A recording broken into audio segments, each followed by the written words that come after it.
All right, welcome back, everyone. In today's episode, as you can see on the top left of our screen, we are going to be making a mini map, and it's a bit hard to see, but it is accurate. So you can see our units. If I zoom out a little bit, our camera zooms out. We can move around, and if I go chop a tree down, and it's a little hard to see, but if I click, it updates, so our trees kind of get chopped down in our mini map as well. So it's constantly, I'll show you how to update it, so you can kind of choose when you want to update it.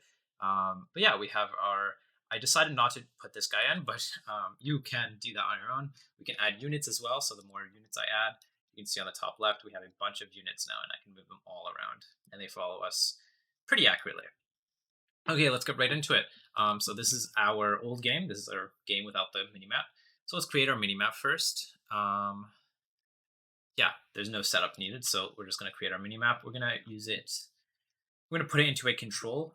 I'm going to say minimap, and we'll actually create a. Oh no, I'll put it in the UI. Perfect. I'm going to set that to 0, and then in our control, I'm going to add a panel as the background for our minimap. So let's set the transformation to 150 and 150. And then for the override, I'm going to override it and style it out a little bit. What I'll do is let's make the background like blue, maybe dark blue. How can I get dark blue? Yeah, we'll do that. There we go, dark blue. And then for the border width, we'll do 7 for all sides.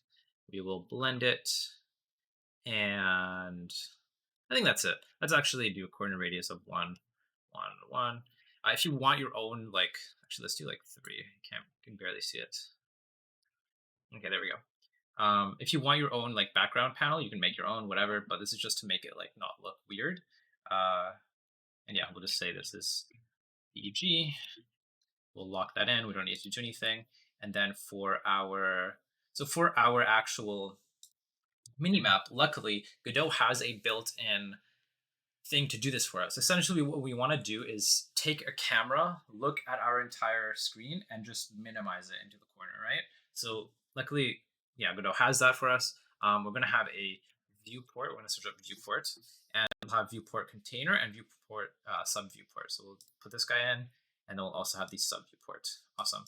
And I'm just going to copy over the stats that I use for the transformation. So the size will be 280 by 280, and then position will be 12, 12. The scaling will be 0.5. So the scaling is how big the map will be. So this is up to you how big you want to make it. Yeah, it's up to you really. And then for our sub, and then inside of our sub viewport, we're going to start importing things from our main scene. So let's instantiate our world. Let's make it local. Let's bring this guy in. We need camera. We need units. Without the unit, we need, I think that's it. Yeah, that's it. We're going to get rid of the script because we don't actually need that. And then for our rectangle, I think I doubled it. Yeah, I did. So in here, we're going to transform, and we're going to scale it by 2. And then in here, let me see what I did in here. In here, it's going to be, the size is going to be 280 by 280. And don't worry about what it looks like right now. We'll change it in a second. Okay, handle input locally. We're going to take that off. And that is it. So now if I play it, it'll show us our green thingy. And you can kind of move it around so that, you have it wherever you want. But this is just what I'm going to use. It doesn't look perfect, but it's okay. Okay, let's create our script, which is going to do all the things for us. And yeah, let's actually start getting ready for our stuff that we're going to put in here. So there's a few different ways we can do this. Realistically, okay, let's actually put this into our UI first. So let's go into here and bring in our mini map, pop that in, and we'll just set the transform to 0, 0, so that way it's centered properly. Right, and if I play, Here's our mini map. Ooh, I forgot that the UI stuff is there. Let's move that. Let's move that to like top left or top right, I guess. Yeah, that's fine. Okay, here's a mini map, but there's nothing in it. So how do I get stuff in it? Well, there's a lot of different ways. The most efficient way, in my opinion, is to put sprites in. This will let the game not lag as much. Because, so realistically, what I do for my other game is I'll have a screenshot, or yeah, probably a screenshot of my map itself. Like I'll zoom out as much as I can and then just take a screenshot, and I will put that right here instead of the texture react. I'll have that as the background, and then I will have a camera and then the player. This is a bit awkward because we're going to have more than player, but we'll still kind of do it. But keep in mind, the more things that are in this mini map, the more our game will slow down, essentially, right? And we're going to try to optimize that as much as we can, as much as I know how to, at least. So the first thing we want to do is we're going to create a scene for every sprite. So let's create a sprite. We're going to instantiate the barb house first. So let's do that. Let's make local. We'll pop that out, delete this, and make scene root. The reason I'm doing this is because this has an animation, so I can't just pop in the actual barracks. So we'll say barrack sprite. We'll pop back here. We'll say, actually, no, we'll put this in UI. We'll put it here, a new folder, MiniMap sprites. And then we'll save it here. So save. We'll save that.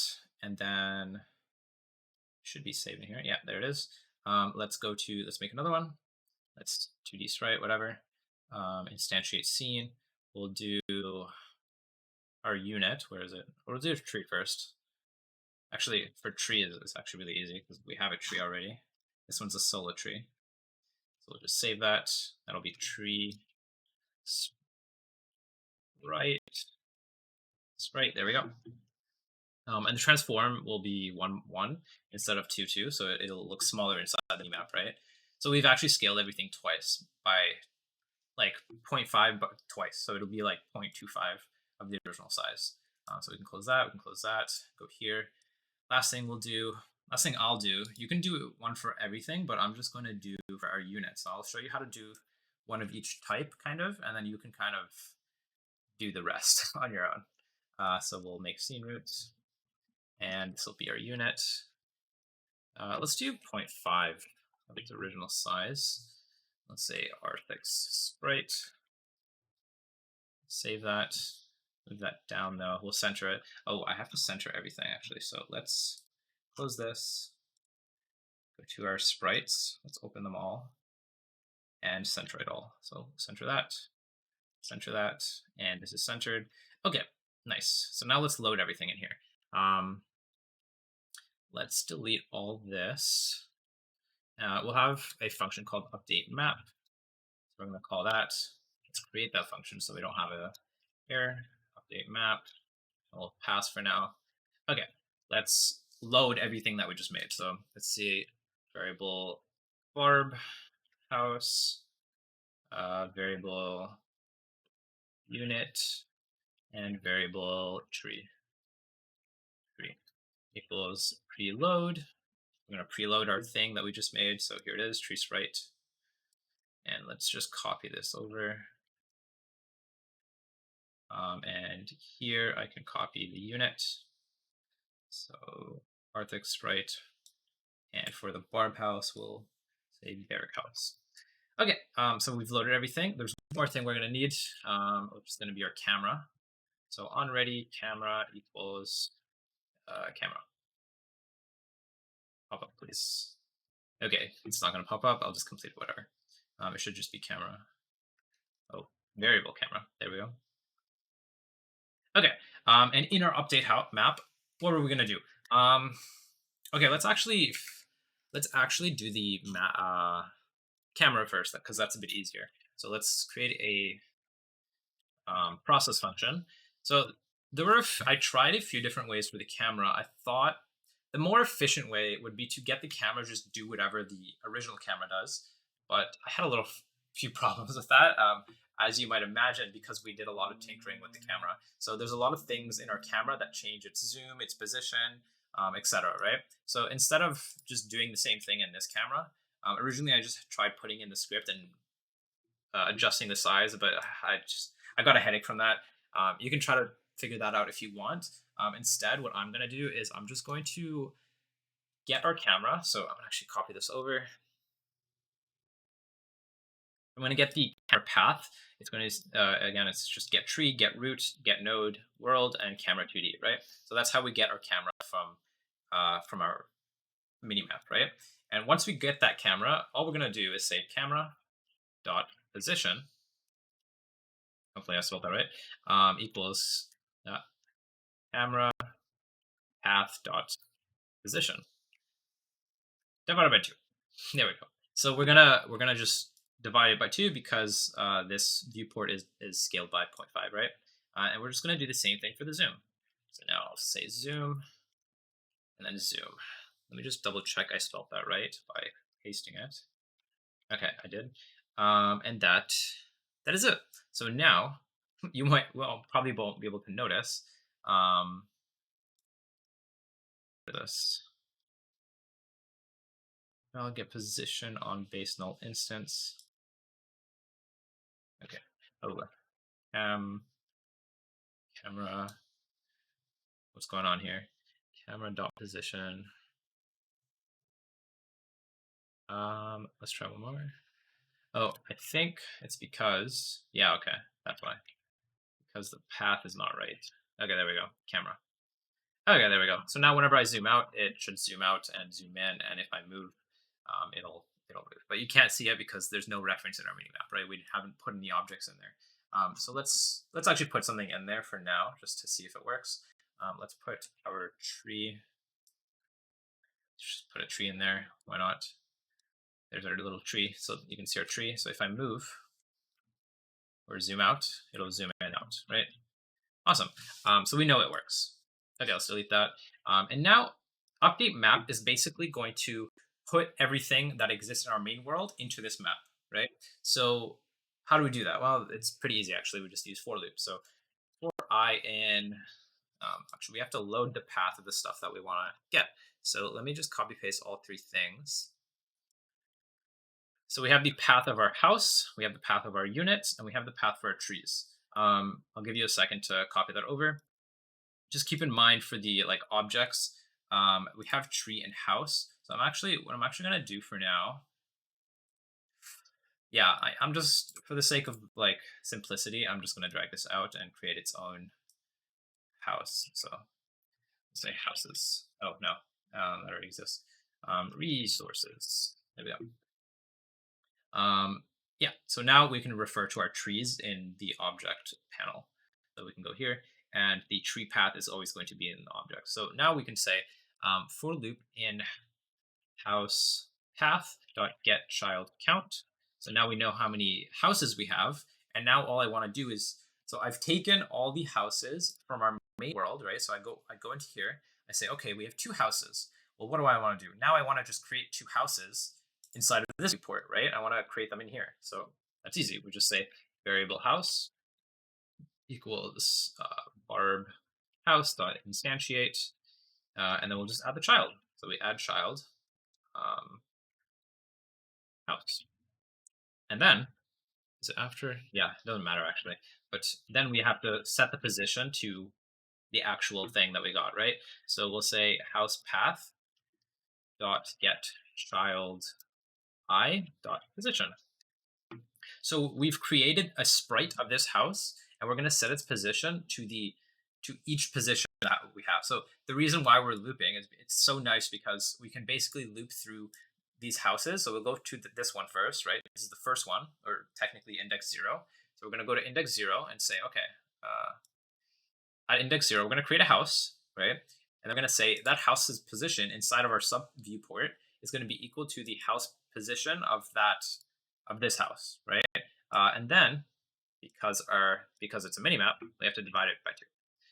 Otherwise, the position technically isn't right. Okay, so now we have our house. We have 2 houses, and it works pretty accurately in the sense that it's in the right position, kind of, right? So if it goes off my screen, it's off my screen. It's not perfect, obviously, as you can tell. It might take a little playing around. The positions might not be perfectly right. For example, I think the camera, if we limit it, oh, it's already limited, perfect. It's current.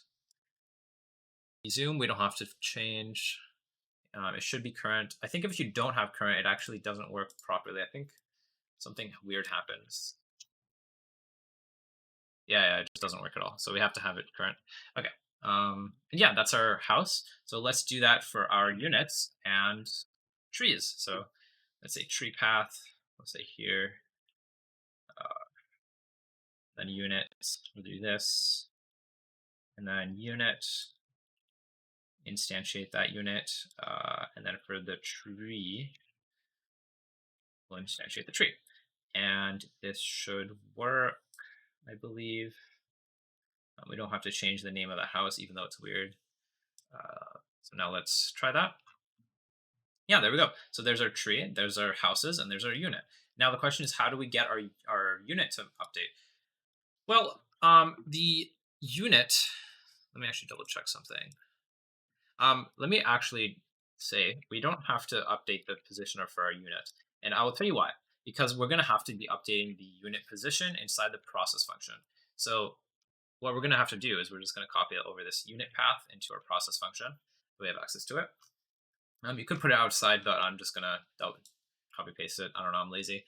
And what we're going to do is we're going to say units total. So we're going to use the same logic, right? We're going to get the children, or we're going to get all the children inside of our units and update the position as we go, right? So I actually want you to pause the video and figure this out. So we've accessed the units inside of by getting the unit path and getting the child count, right? We can access each one by doing that. Now, how do we update the position in the process function, right? It's almost the same logic. So I want you to try to figure that out, and I will do it in a second. So hopefully you've paused and unpaused, and let's keep going. So let's actually copy this guy. So we're going to for loop I. Total units will be here we go, get node units. So we're gonna get this, we're gonna put all our units inside this guy, right? So actually what we have to do is we're also gonna put that in here. So we're gonna get node units, we're gonna get this node and put the units in there. The reason why we want to do this is because this shouldn't error, but hopefully it doesn't. Okay, our unit's not even there. But if we go into our world, remote,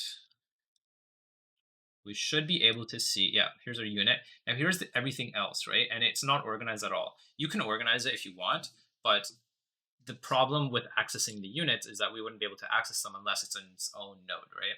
Or if it's organized on its own. So that's why we put it into that 2D node. So now we can access all the units that we have in this scene to mirror the other ones in the other scene, right? So now what we can do is just say units total dot get child I. So we want to get the first child. So basically what we want to do, let's see if I can explain this. Let's actually take this and pass. Let's see if, okay, the unit's not there. Why isn't it there actually? Let's see.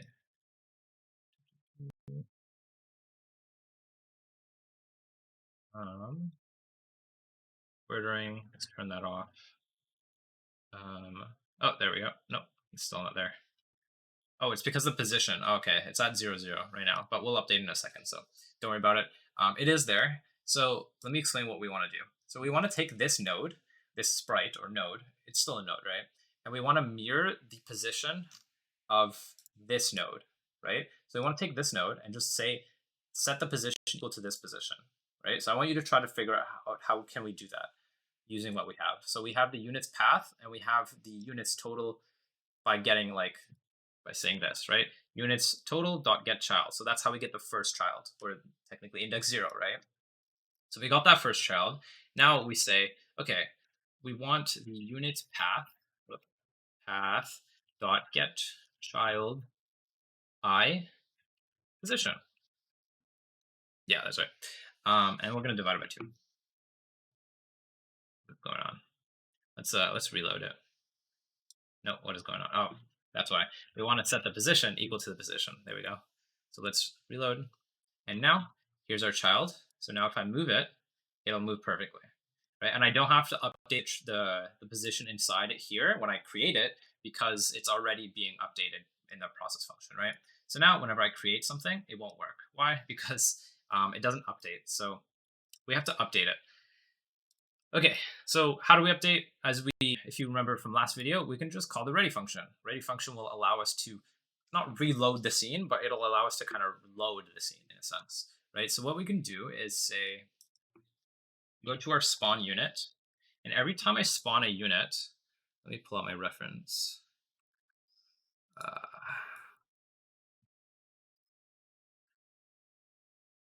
Okay, here we go. I'm just going to copy paste this line and I'm going to let you do that as well. So this is actually quite long, so I'll actually pause for a second. So to get the MiniMap path, we have to go to world, UI, MiniMap, subport, container, and then the viewport subport. I didn't name them properly, so you can actually name them and do better. But that's how we do that. And then we just call the ready function, right? So that's how we essentially reload the scene in a sense. However, we'll test it and see what happens. You can tell me what's wrong. Okay, what's going on here? I must have typed some things wrong. Okay, let's see if I got the path right. MiniMap is capitalized. It's not MiniMap here. So let's do that. MiniMap, let's reload. Let's create. Okay, there we go. So it does update. So here it is. Here's our guy. However, no, so the problem isn't with this. Now the problem is with the tree. So if we look at our tree, we can chop it down, but it stays in our MiniMap. So how can we get rid of it properly? Well, what we can do is we can do that or change that in our MiniMap. So in our MiniMap script, what we'll do is we're just going to for loop through all our children that is past the unit. Let's say for loop get child count plus 3 past the unit and delete it. So we'll just say get child. And so yeah, to do that, we just say get child plus 3 dot q3. So this way we're deleting everything. You know what, actually, let me show you why we need to do this without. Okay, so when I click yes a few times, it's reloaded the scene. It's technically, right? We've called ready quite a few times. Whoops, let me. And now if I go into my remote, we'll ignore the units, but even the units is a problem. Now, if I look at the barracks, there's so many of them. Why? Because I've loaded in so many barracks, right? So this is kind of a problem. So we want to make sure we delete all the things in there before we do anything. We also will have to delete the units. So we'll say for loop in get node units dot get child count, and then we'll just delete all the children in there. So now, what's going on? Trying to call a function. Let me see. What did I do wrong?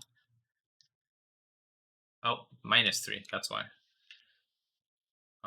Get child plus 3. Yeah, that's right. Oh, I also got it. I gotta stop doing that. Oh no, that one's right. Okay, let's reload. Okay, so now whenever I move and I create a new thing, we've deleted get child. That's why. Okay, hold on. Let me fix that. Get units inside the unit, or get the nodes inside the unit and delete those. Oh my god, what have I done? Okay. That makes sense. Okay, let's actually get rid of this line for now, and I'll look into that later. Okay, so now whenever I create the more units, if I go into my remote, I can see there's only 2 barracks and 1 tree, right? Because we have 2 barracks and 1 tree. So now let's go delete our tree. And I'll update in a second. So as you can see, the tree remains. However, if I update the map by clicking yes and spawning a new unit, the tree disappears. So that's how we update the map, essentially, by making sure there's no extra things. What we can do is we can actually just say, we can take this, and you can make it global, but we can also just go into our camera and say in our draw function, anytime I draw, I'll call this function or these two lines, right? And just update our map. So now if I chop down our tree, let's actually spawn a unit so it's faster. We'll chop down our tree, zoom in so I can see it. There's our tree. And if I draw, it'll update. So you can kind of update the minimap whenever you want, but that's how you do it. I recommend you figure out how to delete the units without getting an error.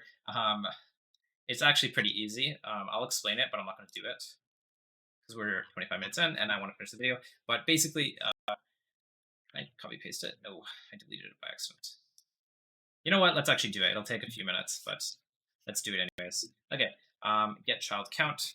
We'll say get node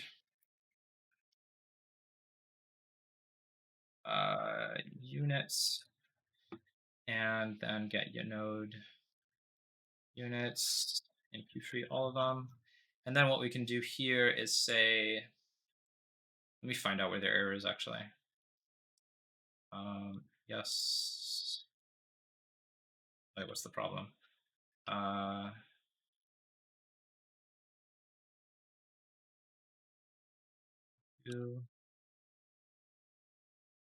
Okay, I don't know where my error went actually. I think it errored before, but okay, if you do get the error I got before, what you should do is see if it has that child. So I'll do it anyways. So we can say inside of our for loop, we'll say if units total dot has node. Ooh, has node might not work. Has child, is that anything? Let's see. I don't know if has child is actually a command, but you would use has node or has child to do that. Let's see if this works. It is not. Okay, you would have to use has node, but I don't know how you'd do that. So you would have to figure that out. But that's how you would kind of figure that out. But that's it. Okay, this video is way too long. I'm just rambling on. But yeah, hopefully you've learned how to make a minimap using our subports. It's not too complicated, but the actual subport is not very hard.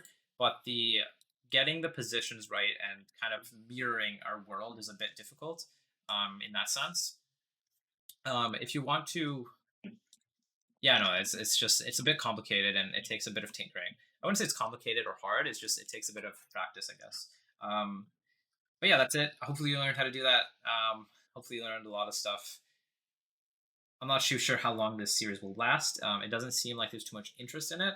I do plan on doing a in-depth inventory series soon after this series, and then right after that following, I will be doing a 3D series, which will be fun because there aren't many 3D series out there on YouTube. So I want to create tutorials for that. I think 3D is cool and it's really hard, but it's really hard to do.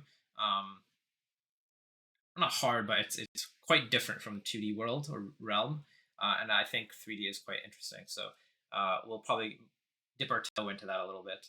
But aside from that, hopefully you guys like the video. I will see you guys next time. Like, subscribe, follow me on whatever. Follow me on Twitch. I don't know. Join my Discord. I really love when you guys talk in my Discord. It definitely motivates me to keep making videos. You can also go pledge to my Patreon if you want. Yeah, I don't know. My brain is completely pooped out. It's been 30 minutes of me talking. So I will see you guys next time. Goodbye.